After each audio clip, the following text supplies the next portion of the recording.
Hello everyone, my name is Xi Yu and I'm doing my TESOL program at Western University. In this video, I will analyze my identity changing process during my TESOL journey by sharing my personal experience of language learning and teaching. Besides, I will elaborate how I will use my previous and current experience and knowledge in my future career. I was an exchange student at l'Université Grenoble-Alpes in France. At that time, I defined myself as a language learner and a foreigner. When I first arrived in France, my French level was very low, and my language didn't allow me to well communicate with others. As language is an important tool for social action, I found it was hard for me to survive and study in French society. To well adapt to this new community, I invested a lot of effort on learning French. At that time, I experienced that the best way to promote language is to place someone in situations where they need to survive and prosper. I am badly in need of improving my language to adapt to the French community and accomplish my diploma. Therefore, I tried very hard to interact, participate in this society, and I found that my French boosted in this way. After 1 year study, I can already speak French very fluently, and my French language contribute to my institutionalized cultural capital. After finishing my study in French, I went back to China and defined myself as a multilingual. I realized that French is a privileged language to represent a certain identity because many Chinese people consider French as a noble language. Therefore, my French also contributes to my social capital in certain degree. Although French sounds very elegant for a lot of people, English is still considered as lingua franca in the entire world. In order to acquire a wider range of material resources and improve my cultural capital, I decided to study in Canada.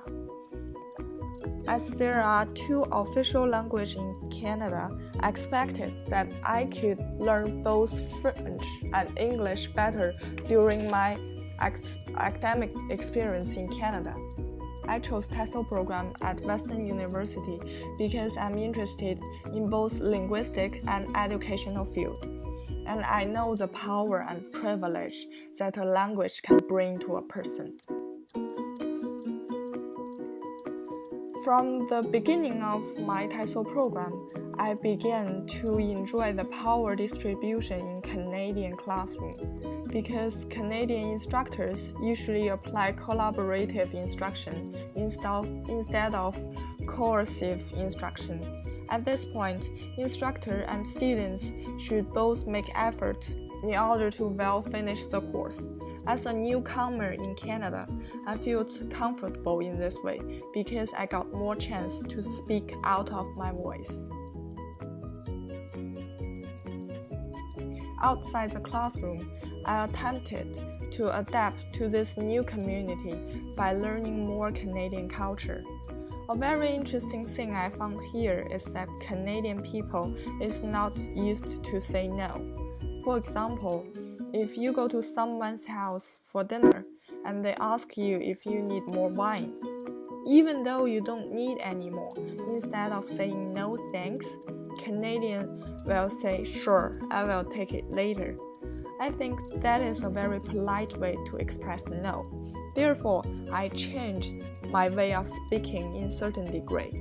In this process, the world environment influenced my mind and my behavior, and I understand that my mind, body, and world function integratively in second language acquisition. Although I'm making effort in adapting to Canadian society, I still want to keep my own culture because it's established a part of my worldview, and I felt proud of my own culture.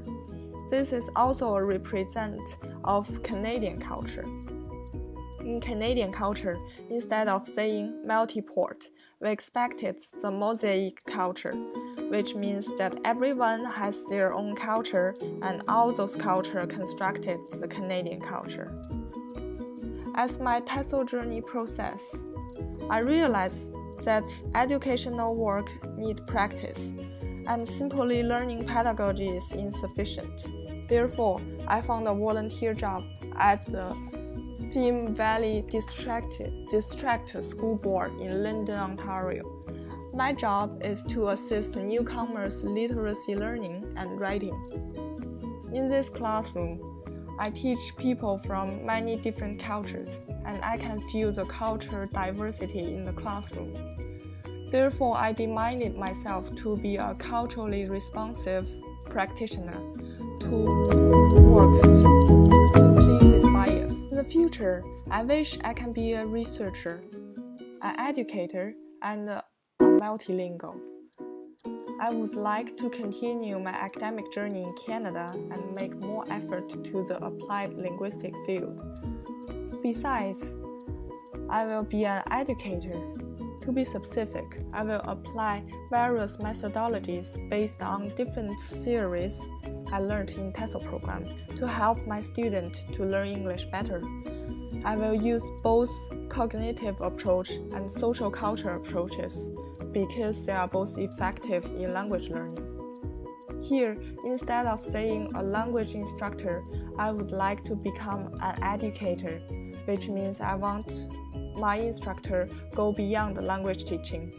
I will foster my students' multi-intelligence by doing various activities in my classroom. I learned many meaningful activities during my TESOL program, such as show and tell, Tableau. In my class, I will try my best to remove the systematic barriers for my students. Last but not the least, Swain suggests languaging. It refers to the process of making meaning and shaping knowledge and experience through language. Therefore, I will learn English, French, Chinese more deeply in order to let my thinking more logical and deeply. Thank you for watching this video. I wish you enjoy.